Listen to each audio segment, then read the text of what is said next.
बिस्मिल्लाहिर्रहमानिर्रहीम, अस्सलाम वालेकुम। आप यूट्यूब चैनल और फेसबुक पेज देख रहे हैं। मैं आपका मिसबान गुलाम मुस्तफ़ा आपकी खिदमत में हाजिर हूँ। उम्मीद है कि आप लोग जहाँ भी होंगे बखैर व आफियत होंगे। यूए की गवर्नमेंट पर क़यामत टूट पड़ी है। ईरान ने झुर्लू फेर के रख दिया है। पाकिस्तान से ईरान के लिए बड़ी खुशखबरी सामने आ चुकी है। इसके साथ साथ हम बात करने जा रहे हैं कि ईरान ने एक मरतबा फिर नाज़रीन मोहतरम आबनाए हुर्मुज़ के अंदर बड़ी तबाही फेरी है।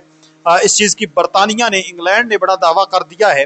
कुछ और भी अहम तरीन चीज़ें हैं। बिलखसूस हम आज की इस वीडियो के अंदर बात करने जा रहे हैं कि जो ईरान के साबका सुप्रीम लीडर आयतुल्ला अली खामनाई साहब जो हैं, उनकी शहादत आप जानते हैं कन्फर्म हो चुकी है। और अब उनकी जो नमाज जनाजा है उस चीज़ को लेकर बड़ी अहम तरीन रिपोर्ट सामने आ चुकी है। किस दिन नमाज जनाजा होगी और कितने दिन होगी। एक दिन नहीं होगी, मुख्तलिफ मकामात पर होगी और मुख्तलिफ दिनों के अंदर होगी।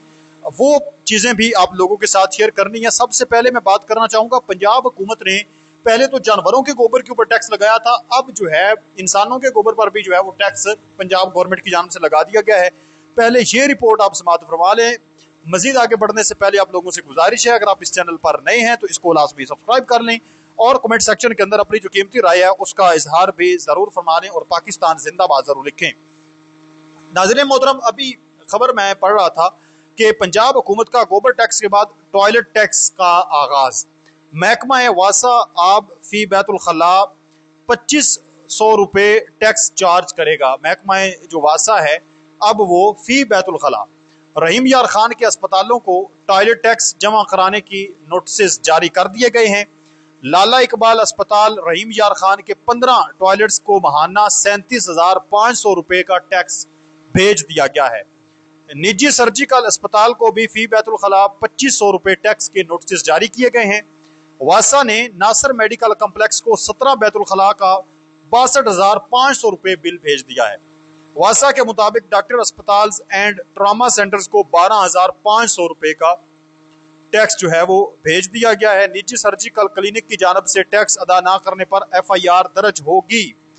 डिप्टी डायरेक्टर वासा आमर नवीद ने कहा है ये सेवरेज टैक्स है जिसकी काबीना से मंजूरी ली गई है।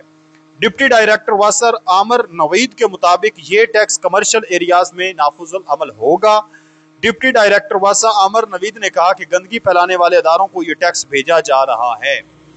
ये अब नया टैक्स जी लगा दिया गया है सफाई सुथराई को मजीद बेहतर करने के लिए।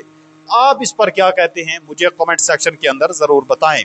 अपने मेन मुद्दे पर हम चलते हैं। नाज़रीन मोहतरम, इंग्लैंड की जानब से दावा किया जा रहा है कि मशरकी ओमान में एक जहाज पर हमला हुआ है। बरतानवी मैरीटाइम ट्रेड ऑप्शंस की जानब से ये रिपोर्ट सामने आई है कि मशरकी ओमान में 6 मील के फासले पर एक टैंकर नामालूम प्रोजेक्टाइल की जद में आ गया है जिसकी तबाही जो है वो मची है। अभी तक किसी ने तस्दीक नहीं की इस चीज की और ना ही किसी ने ये कबूल किया है कि हमने हमला किया है। मतलब ना ईरान ने कहा है कि हमने अटैक किया है और ना ही अमेरिका ने इस चीज की जिम्मेदारी कबूल की है कि हमने ये हमला किया है। और इसके साथ साथ आबनाए हुर्मुज़ का चूंकि कंट्रोल ईरान ने संभाल के रखा हुआ है तो अब तक 1000 से ज्यादा जो जहाज हैं वो ईरान की जानब से आबनाए हुर्मुज़ को बंद करने के बाद फंसे हुए हैं। 1000 जो जहाज हैं ये छोटी बात नहीं है। तो ये है ईरान का कंट्रोल। अमेरिका तो कहता है कि हमने बहरी नाकाबंदी करके रखी हुई है, जहाज़ों को सेफ तरीके से गुजारेंगे, लेकिन ईरान ने अब भी 1000 जहाज को जो रखा हुआ है वहां पर अपने कंट्रोल में। इसका मतलब है कि अमेरिका के कंट्रोल से बेहतर ईरान का कंट्रोल है। इसके साथ साथ नाज़रीन मोहतरम, पाकिस्तान से बड़ी एक अच्छी खबर सामने आ रही है। पाकिस्तान के जो वज़ीर आज़म हैं शहबाज शरीफ साहब, उन्होंने अभी एक जो है वो ट्वीट किया बाकायदा तौर पर। सबसे पहले जो है वो ट्वीट में आप लोगों के साथ शेयर कर देता हूँ। आप लोगों को पता होगा कि जो मुत्तहिदा अरब अमारात है यानी UAE है और इसराइल, उन्होंने बड़ी कोशिश की कि ईरान अमेरिका जंग के दरमियान जो मुज़ाकरात हैं वो नाकाम रहे और मुआहदा जो है वो ना हो सके।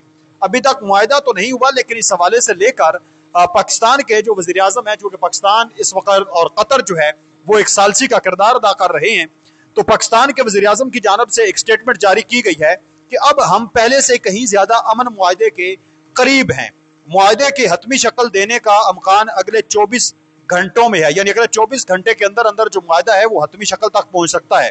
पाकिस्तान मुआहदे के इलेक्ट्रॉनिक दस्तखत की तैयारी कर रहा है जो फौरन इसके बाद होगा और इसके बाद अगले हफ्ते टेक्निकल सतह की बातचीत होगी। हम अमेरिका और ईरान दोनों का शुक्रिया अदा करते हैं कि उन्होंने मुज़ाकरात में मुसलसल अज़म दिखाया। इलाकाई भाइयों का भी शुक्रिया अदा करते हैं, यानी सऊदी अरब और जो दूसरे कतर है, ये दूसरे मुमालिक जो इसके अंदर आमतरीन रोल प्ले कर रहे थे, उनका भी शुक्रिया कि उन्होंने हमें सपोर्ट किया। हमें यकीन है ये तारीखी अमन मुआहदा देर पा अमन के मजबूत बुनियाद बनेगा।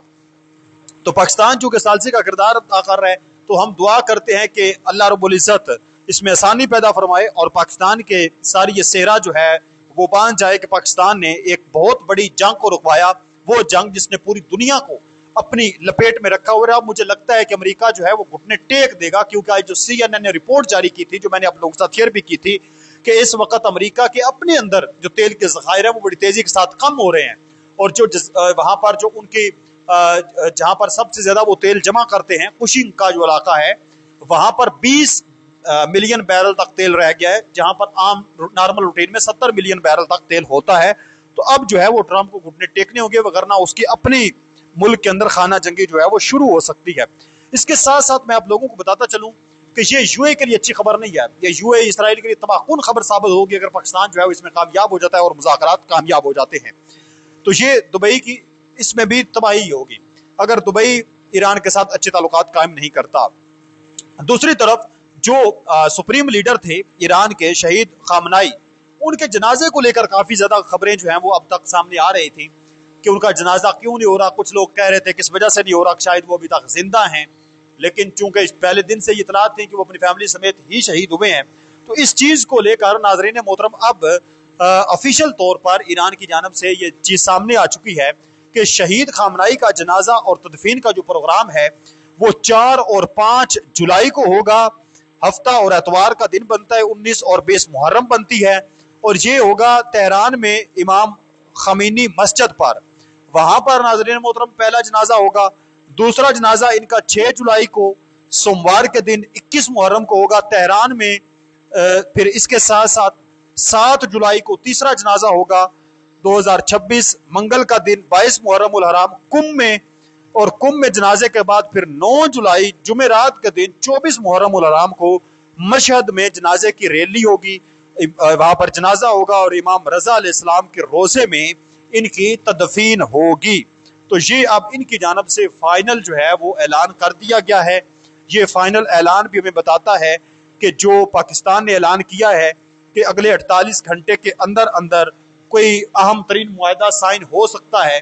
अमेरिका भी कह रहा है कि बिल्कुल हम करीब हैं मुआहदे के। तो ये सारी चीज़ों को अगर हम मिलाएं तो इसका मतलब ये बनता है कि पाकिस्तान जो कोशिश कर रहा था वो कामयाब हो चुका है, और इसराइल और दुबई और दूसरे जो इसके हवारी वहां पर मौजूद थे वो अपनी पॉलिसीज के अंदर, वो अपने इरादों के अंदर नाकाम हो चुके हैं। वो चूंकि वो चाहते थे कि जंग नहीं रुकनी चाहिए।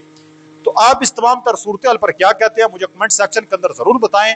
मिलते हैं एक और नई वीडियो में, तब तक अल्लाह निगहबान। पाकिस्तान हमेशा जिंदाबाद।